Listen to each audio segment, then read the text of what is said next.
शुरू हो गया संबोधन। मेरे प्यारे देशवासियों, नमस्कार। कोरोना के खिलाफ देश आज फिर एक बहुत बड़ी लड़ाई लड़ रहा है। कुछ सप्ताह पहले तक स्थितियां संभली हुई थी और फिर एक कोरोना की दूसरी वेव तूफान बनकर आ गई। जो पीड़ा आपने सही है, जो पीड़ा आप सह रहे हैं, उसका मुझे पूरा एहसास है। जिन लोगों ने बीते दिनों में अपनों को खोया है, मैं सभी देशवासियों की तरफ से उनके प्रति संवेदनाएं व्यक्त करता हूं। परिवार के एक सदस्य के रूप में मैं आपके दुख में शामिल हूं। चुनौती बड़ी है, लेकिन हमें मिलकर अपने संकल्प, अपने हौसले और तैयारी के साथ इसको पार करना है। साथियों, अपनी बात को विस्तार देने से पहले मैं देश के सभी डॉक्टरों, मेडिकल स्टाफ, पैरामेडिकल स्टाफ, हमारे सभी सफाई कर्मचारी भाई बहन, हमारे एम्बुलेंस के ड्राइवर्स, हमारे सुरक्षा बल, पुलिसकर्मी, सभी की सराहना करूंगा। आपने कोरोना की पहली वेव में भी अपना जीवन दांव पर लगाकर लोगों को बचाया था। आज आप फिर इस संकट में अपने परिवार, अपने सुख, अपनी चिंता छोड़कर दूसरों का जीवन बचाने में दिन रात जुटे हुए हैं। साथियों, हमारे शास्त्रों में कहा गया है, त्याज्यम न धैर्यम विदुरेऽपि काले, अर्थात कठिन से कठिन समय में भी हमें धैर्य नहीं खोना चाहिए। किसी भी परिस्थिति से निपटने के लिए हम सही निर्णय लें, सही दिशा में प्रयास करें, तभी हम विजय हासिल कर सकते हैं। इसी मंत्र को सामने रखकर आज देश दिन रात काम कर रहा है। बीते कुछ दिनों में जो फैसले लिए गए हैं, जो कदम उठाए गए हैं, वो स्थिति को तेजी से सुधारेंगे।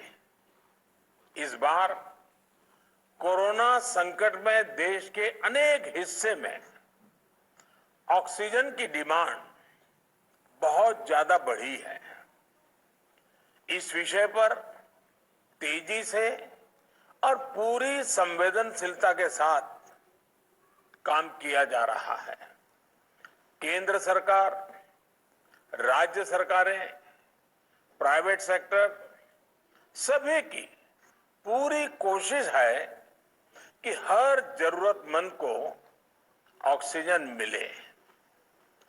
ऑक्सीजन प्रोडक्शन और सप्लाई को बढ़ाने के लिए भी कई स्तरों पर उपाय किए जा रहे हैं।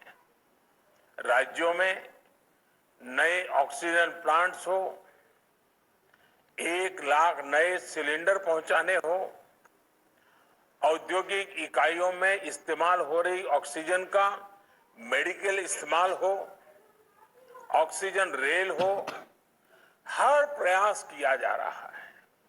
साथियों, इस बार जैसे ही कोरोना के केस बढ़े, देश के फार्मा सेक्टर ने दवाइयों का उत्पादन और बढ़ा दिया है।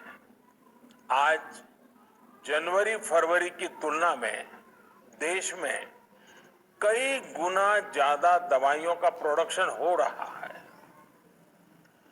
इसे अभी और तेज किया जा रहा है। कल भी मेरी देश की फार्मा इंडस्ट्री के बड़े जो प्रमुख लोग हैं, उसके जो एक्सपर्ट लोग हैं, उनसे बहुत लंबी चर्चा हुई है। प्रोडक्शन बढ़ाने के लिए हर तरीके से दवाई कंपनियां की मदद ली जा रही है। हम सौभाग्यशाली हैं कि हमारे देश के पास इतना बड़ा मजबूत फार्मा सेक्टर है जो बहुत अच्छी और तेजी से दवाइयां बनाता है। इसके साथ ही अस्पतालों में बेड की संख्या को बढ़ाने का भी काम तेजी से चल रहा है। कुछ शहरों में ज्यादा डिमांड को देखते हुए विशेष और विशाल कोविड हॉस्पिटल बनाए जा रहे हैं। साथियों, पिछले वर्ष देश ने कोरोना के कुछ ही मरीज सामने आए थे, उसी समय भारत में कोरोना वायरस के खिलाफ प्रभावी वैक्सीन के लिए काम शुरू कर दिया था। हमारे वैज्ञानिकों ने दिन रात एक करके बहुत कम समय में देशवासियों के लिए वैक्सीन विकसित की है। आज दुनिया की सबसे सस्ती वैक्सीन भारत में है। भारत की कोल्ड चेन व्यवस्था के अनुकूल वैक्सीन हमारे पास है। इस प्रयास में हमारे प्राइवेट सेक्टर ने इनोवेशन और एंटरप्राइज की भावना का बेहतरीन प्रदर्शन किया है। वैक्सीन की अप्रूवल्स और रेगुलेटरी प्रोसेसेस को फास्ट ट्रैक पर रखने के साथ ही सभी साइंटिफिक और रेगुलेटरी मदद को बढ़ाया गया है।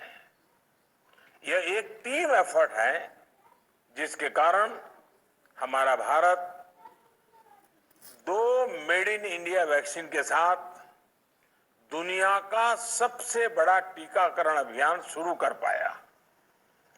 टीकाकरण के पहले चरण से ही गति के साथ ही इस बात पर जोर दिया गया कि ज्यादा से ज्यादा क्षेत्रों तक, जरूरतमंद लोगों तक वैक्सीन पहुंचे। दुनिया में सबसे तेजी से भारत में पहले 10 करोड़, फिर 11 करोड़ और अब 12 करोड़ वैक्सीन डोज दिए गए हैं। आज कोरोना से इस लड़ाई में हमें हौसला मिलता है कि हमारे health care workers, frontline corona warriors और सीनियर सिटीजन्स के एक बड़े हिस्से को वैक्सीन का लाभ मिल चुका है। साथियों, कल ही वैक्सीन को लेकर हुए एक और अहम फैसला भी हमने किया है। 1 मई के बाद से 18 वर्ष के ऊपर के किसी भी व्यक्ति को वैक्सीनेट किया जा सकेगा। अब भारत में जो वैक्सीन बनेगी उसका आधा हिस्सा सीधे राज्यों और अस्पतालों को भी मिलेगा।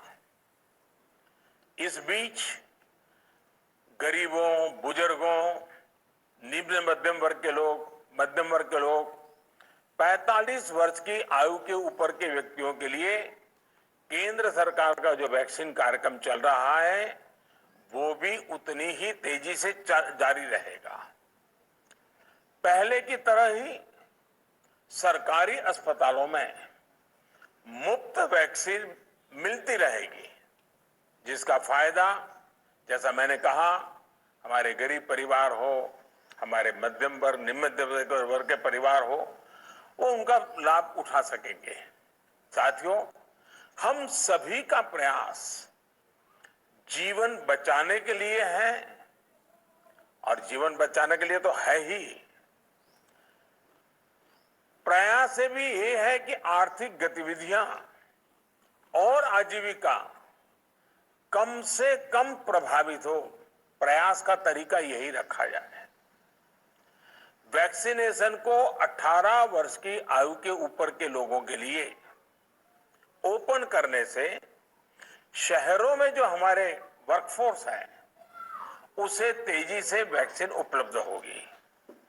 राज्यों और केंद्र सरकार के प्रयासों से श्रमिकों को भी तेजी से वैक्सीन मिले लगेगी। मेरा राज्य प्रशासन से आग्रह है कि वो श्रमिकों का भरोसा जगाए रखे। उनसे आग्रह करें कि वो जहां हैं वहीं